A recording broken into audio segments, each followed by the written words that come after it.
have remained stubbornly high, and there are few signs they will bounce back anytime soon. Budgets everywhere are feeling the strain. First time such an alert has been issued for oil. With this, Industry Minister Kim Jong-un shares the government will secure additional crude oil and alternative liquid natural gas supplies to stabilize the real economy. Canada's oil had only one real destination, and almost overnight, that entire assumption cracked when a country sitting 8,000 kilometers away suddenly started pulling barrels from Vancouver instead of the Middle East. Not because it wanted to, but because it had no other choice. And that moment quietly changed the global oil map in a way most people still haven't fully processed. Canada has always been an energy giant on paper, holding the third. On February 28, 2026, a war broke out in Iran. Within 72 hours, the Strait of Hormuz, the narrow passage that carries roughly 20% of the world's daily oil supply, was effectively blocked. Shipments from Saudi Arabia, Kuwait, Iraq, and the United Arab Emirates, gone. Global energy markets went into shock. But here's what almost nobody was talking about. While the world was scrambling for oil, Canada was ready. And a pipeline that most people had written off as an expensive mistake suddenly became one of the most important pieces of infrastructure on the planet. To understand why this moment matters, you need to understand Canada's biggest energy problem, one that went on for decades without being solved. Canada holds the third largest proven oil reserves in the entire world, behind only Venezuela and Saudi Arabia. On paper, that's extraordinary power. In practice, for years, it meant almost nothing on the global stage, because roughly 96% of Canada's crude oil exports went to a single destination, the United States. Not by choice, by geography, by infrastructure. The pipeline network was built almost entirely to move Alberta oil south into American refineries across the Midwest. Canada didn't set global prices. Canada reacted to them. And because there was nowhere else for that oil to go, Canadian heavy crude was often sold at discounts of $20 to $30 per barrel below international benchmarks. Billions of dollars, quietly erased, year after year. That is the structural problem that the Trans Mountain Expansion Project, known as TMX, was designed to fix. TMX was controversial from day one. The cost ballooned to nearly 34 billion Canadian dollars, roughly triple the original estimate. Critics pointed out real limitations. The Westridge Marine Terminal in Burnaby can only handle Aframax-class tankers, mid-sized vessels carrying about 550,000 barrels per shipment, not the massive supertankers that dominate long-haul Asian trade routes. Wall Street analysts largely dismissed it.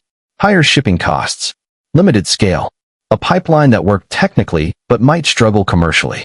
Then, in May 2024, TMX came online. Capacity jumped from about 300,000 barrels per day to roughly 890,000 barrels per day.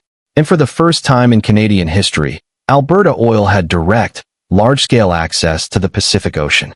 It didn't need to route through the United States anymore. Canada had a new door, and it opened to Asia. Then came the next shock, this one from a direction Canadians know well. In early 2025, the Trump administration imposed a 10% tariff on energy imports from Canada. Now, tariffs had come and gone before, but this one sent a deeper message. Your most reliable market is no longer guaranteed to stay frictionless. For Alberta's producers, that wasn't just a margin hit. It was a signal. Diversification stopped being a long-term strategy and became an immediate priority. TMX was no longer just infrastructure. It was leverage. And just as that realization was settling in, the war in Iran happened. South Korea was one of the countries hit hardest when Hormuz went dark. It's the fourth largest oil importer in the world. And historically, nearly 70% of its crude came from the Middle East. When that supply became unstable, major South Korean refiners, HD Hyundai Oil Bank, SK Energy, GS Caltex, shifted from optimizing costs to one simple priority, securing supply. Canada checked three boxes that almost no other supplier could match at that moment. First, price. Canadian crude delivered to South Korea was priced around $69.70 per barrel in April 2025, compared to $77.50 for American crude and nearly $76 for Saudi barrels. A spread of $6 to $10 per barrel. That sounds small, but for refineries processing millions of barrels, It translates into tens of millions of dollars in annual savings. Second, availability. Canada had barrels sitting ready at Westridge Terminal with a fully operational pipeline feeding it. No waiting. No complex new negotiations. Cargo secured, ship it. Third, route security.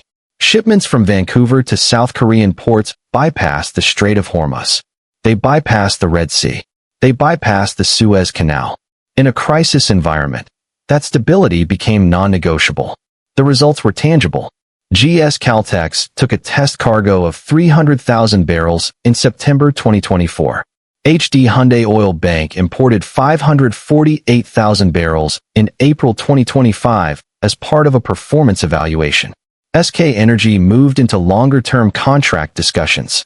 Canadian oil exports to South Korea went from essentially zero to approximately 411 million Canadian dollars between May 2024 and September 2025. 17 months. A structural shift, not a workaround. And it wasn't just South Korea. In TMX's first full year, Canadian oil exports to markets outside the United States jumped by nearly 60%, reaching approximately 183,000 barrels per day. China became the largest single buyer through the pipeline. Japan, India, Brunei, and Taiwan all began taking deliveries. Each shipment is more than a transaction. It's a new data point that builds Canada's credibility as a global energy supplier. Now think about how this compares to other resource stories in history. Australia leveraged liquefied natural gas to build strategic influence across Asia. Norway used North Sea oil to establish itself as a heavyweight in global energy. Canada's path has been slower, more complicated, constrained by geography and infrastructure for decades. But the trajectory now looks strikingly similar. At the same time this energy story is unfolding, Canada's trade relationship with the United States is going through its own reckoning. U.S. Trade Representative Jameson Greer told CBC News directly, "Tariffs are no longer a temporary negotiating tactic. Canada should expect them as a permanent feature of doing business with the United States." CUSMA, the Canada-US-Mexico Agreement, is formally up for review this year.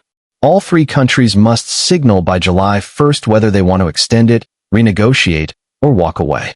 Washington's message heading into those talks is clear. The baseline assumption of zero-tariff trade is off the table. Canada will need to open sensitive sectors like dairy and government procurement to get any kind of preferential access. From Canada's side, Finance Minister François-Philippe Champagne acknowledged Canada still pays the lowest tariff rate to enter the U.S. market compared to most countries, but noted that advantage is unevenly distributed. Steel, aluminum, softwood lumber. These industries face sharply higher tariffs that reshape competitiveness overnight. Industry Minister Melanie Joly is already pivoting. She recently traveled to Germany, signed an auto manufacturing memorandum of understanding, and met with Volkswagen about further investment in Canada. The message from Ottawa is the same in energy and in trade. Canada is done being dependent on one customer. The most interesting part of this entire story is where it started. Not with a declaration, not with a deal, with a constraint being removed. Once Canadian oil had a way to reach the Pacific at scale, it didn't need to wait for demand to appear. It just needed the world to notice. And when that moment came, it moved faster than most people expected. If you want to keep tracking how Canada's role in the world is shifting, make sure you're subscribed to Canada Insights. Drop your thoughts in the comments, and we'll see you in the next one.